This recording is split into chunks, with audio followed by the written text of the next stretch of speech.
We decided to take a further look into the toxic metals and other foreign matter that we found in freshly fallen snow. Please check out the previous video on this channel to learn more about what we found. To do this, we used a water electrolyzer which separates water from other elements using electrolysis, where an electric current passes through the water, causing any foreign matter to separate from water in its pure form. Some elements are harmless, like minerals. Other elements are extremely harmful, like lead, cadmium, arsenic, pharmaceuticals, barium, and so on. Although this is more of a simple test, and a more comprehensive test would determine the exact compounds that are present, it at least shows contaminants, if any, that are present. When the electrolyzer is submersed in the water for 5 to 15 minutes, different solids, textures, and colors may appear. This chart shows what those colors represent. If the water stays clear, it's free of contaminants. There are 2 sets of electrodes, which gives us a decent variable, testing 2 samples at once. Before we move on, let's talk about the health effects of toxic metals in the body.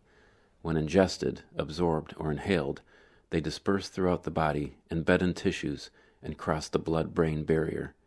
When they accumulate in larger amounts in the body over time, they will most likely cause neurological issues, Alzheimer's, dementia, vertigo, eye issues, brain swelling, overall inflammation, migraines, cancer, sensitivity to electromagnetic frequencies like Wi-Fi and Bluetooth, heart palpitations, breathing difficulties, liver damage, insomnia, and so on.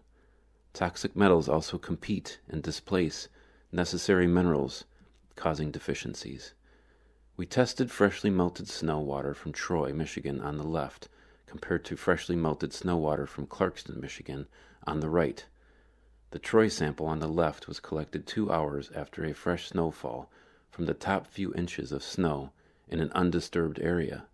The Clarkston sample on the right was collected within a day of freshly fallen snow from an undisturbed area. These samples were shocking, as before the electrolyzer test was performed, they were sealed in mason jars. Upon melting, large amounts of black debris was visible. In the Troy sample, the black debris was magnetic. The other alarming thing is that both samples, when viewed with a 30 times magnifier, had large amounts of fibers that were clear and black, along with what looked like miniature scabs, some deep red and some brownish. There were other vibrant colored dots of red, blue, yellow, and green.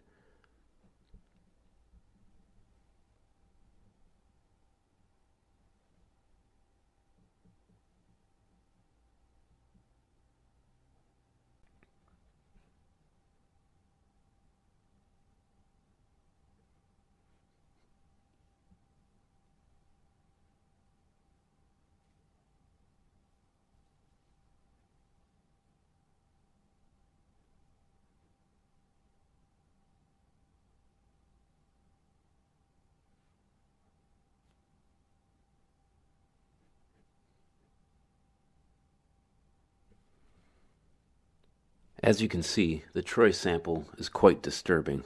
It has a black-brown hue with a hint of burgundy, and no, this was definitely not a wine tasting. There are large amounts of metals which are highly magnetic, and we can only assume there are large amounts of metals that are not magnetic. We can be certain there are a multitude of contaminants in this sample. Think about it.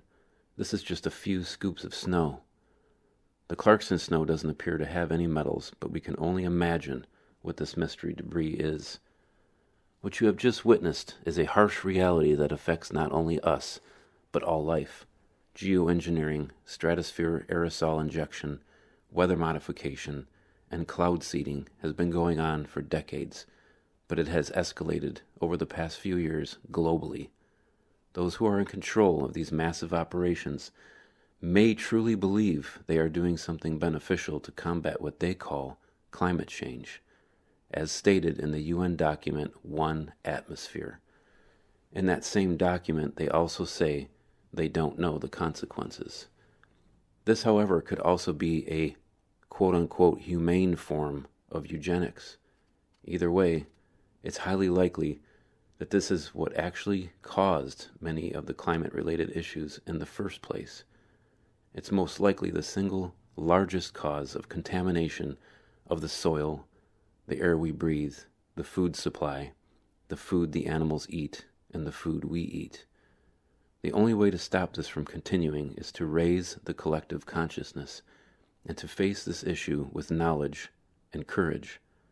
Coming from someone who has battled the devastating effects of toxic metal poisoning for over 2 years, this has been a crucial test. Toxic metal poisoning is on the rise, and my hope is that you take the necessary steps to protect your family from ever having to face this horror.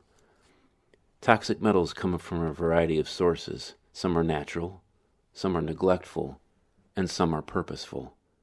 Take the case of the snow water, full of fibers, colorful and vibrant dots, scab-like structures, and a highly magnetic metal that behaves much like graphene oxide.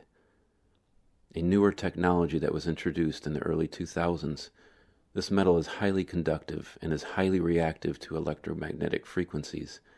It can take on different shapes and can assemble or reassemble based on the level of frequency introduced. Imagine if this was in your body. This is not science fiction. To learn more about what is happening all around us, please check out the previous videos on this channel. All of the subject matters are intricately connected. Also, a good place to start is with Dane Wigington, geoengineeringwatch.org.